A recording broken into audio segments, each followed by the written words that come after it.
Suburbs, a modern form of expansion found in cities all across the country.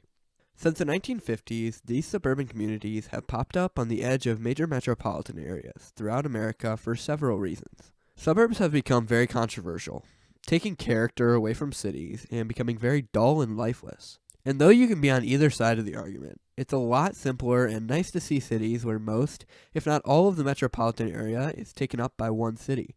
So today I wanted to go over some major instances of this and talk about what it does to these cities. Before the video starts though, I wanted to ask if you'd please consider subscribing to the channel. We make geography content like this every week, so if that's the kind of content you enjoy on YouTube, please consider clicking the subscribe button because it helps me out a lot.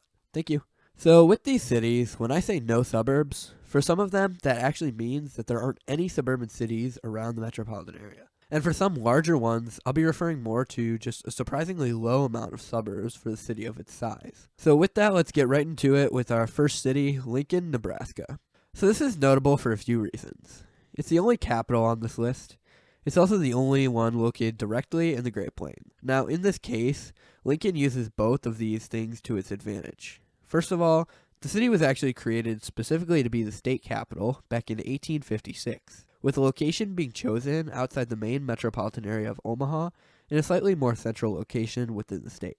Now, what this means is that there weren't any cities currently in the area, and the location was hand-picked to be the capital. With a lot of large suburbs, they were already small towns at the time of the main city growing, and they grew because of their proximity to said city. But with Lincoln, there purposefully weren't any other cities in the area, so this made it a lot easier, because it was in the Great Plains, placed in rural Nebraska. It's not like they had a lot of trouble avoiding other cities, and Lincoln became its own area. So jumping to present day, Lincoln has a population of 292,000 within its city lines. Most of the growth is to the southeast, with the city stretching 8 miles in that direction. As far as present day suburbs go, there actually are no incorporated communities besides Lincoln in the metro. But there are some unincorporated communities, including Saltillo, Cheney, Walton, and Woodlawn. Waverly is a village located to the southeast of the city and is the closest thing to an actual suburb city. But it's not fully connected, and I think we have a bit before it's fully part of the metropolitan area. Next up, we have Lexington, Kentucky. This is another relatively centrally located city, this time further east in Kentucky. It's an interesting city, though, tucked right in the heart of the bluegrass country, an extremely interesting geographical area that I don't think gets enough attention. So let's take a look at the city. It has a population of 321,000, which is bigger than Lincoln. I-64 runs through the city on the north side, with I-75 running through it north to south. There's also a beltway around the city that has almost become fully limited access, besides a small portion in the east. Now, the city is a lot bigger than most people think, being the second largest city and metropolitan area in Kentucky, and there's a lot going on here. The main reason we don't see any major suburbs around Lexington is that it's actually a city-county, encompassing all of Fayette County, meaning the city lines are simply too large for outside growth. Now, there are some neighboring cities, Georgetown and Paris in the north, Winchester in the east, Nicholasville and Richmond in the south, and Versailles and Frankfort in the west. But none of these cities are really intruding on Lexington yet, besides maybe Nicholasville. And there's a good distance between Lexington and all of its surrounding cities. Next up, we move to the bigger side of our list with Jacksonville, Florida.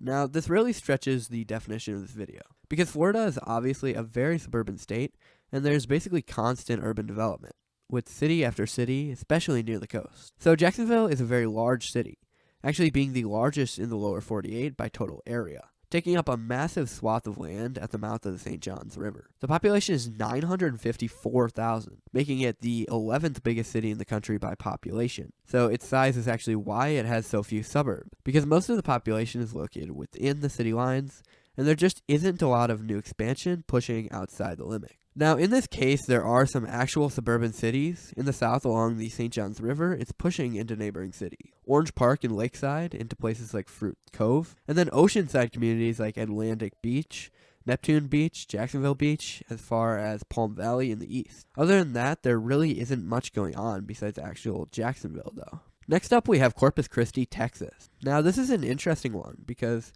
for starters, a lot of people don't even know how big Corpus Christi really is, with the city having a population of 317,000. I think in this case, the striking lack of suburbs just comes from Corpus Christi's remoteness. It's well outside the most populated areas of Texas, and there really aren't any large cities near the metro. There are a lot of bays like this located along the Texas Gulf Coast, so honestly the location of the city in general does surprise me. But yeah, the city limits aren't too big, mostly just encompassing places of development. And in the south, where you'd expect to see a lot of suburban growth, there's basically nothing. Across the bay, there are some communities along the coast, and the city lines do stretch over there somewhat, but they're pretty disconnected from the actual city, and you can barely call it a connected metro.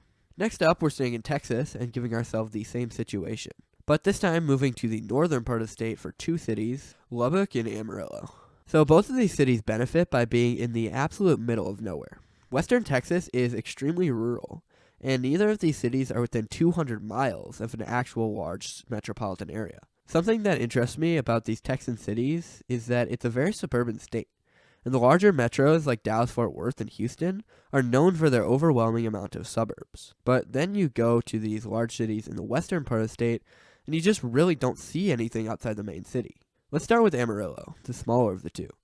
It has a population of 201,000, and there are some rural developments outside the main city in places like Zeta and Bishop Hills. But none of these places are incorporated. With Lubbock, the larger city of 260,000, there are some incorporated areas you could call suburbs, probably. There's Wolford in the southwest and Shallow Water in the northwest.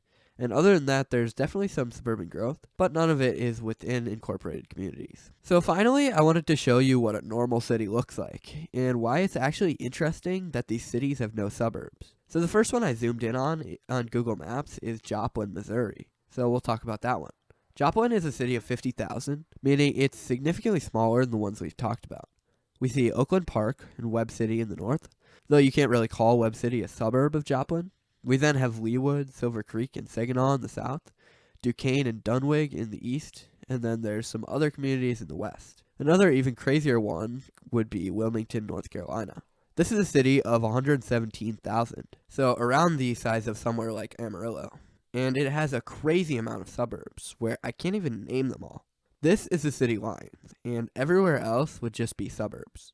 Murrayville, Myrtle Grove, Leland, Bayshore, North Chase, Kings Grant, Silver Lake. I could just keep going on and on. This is how development works in the U.S., and it's how these cities have developed, which is why it's so interesting to me that cities of larger or similar size have so much less growth outside the main city. Thanks for watching. Thank you to the members this week: Karen Hudson 81, Dominic Psyche, Sturfles, Rosebud 4, KMS 162, Jeremy Jarvis, Haystack, Boss King Inc., Blang, Christopher DeAngelis, JL, Darkbird, Elijah Pass, Big Pasty, Jeremy Crone, Wolfling 73, Snyder Schwein, Florida Jake, Stormy Knight, Nikita Martinoff, Benjamin Whiting, Ryan Devins, Hazev the Wolf, and Bryson.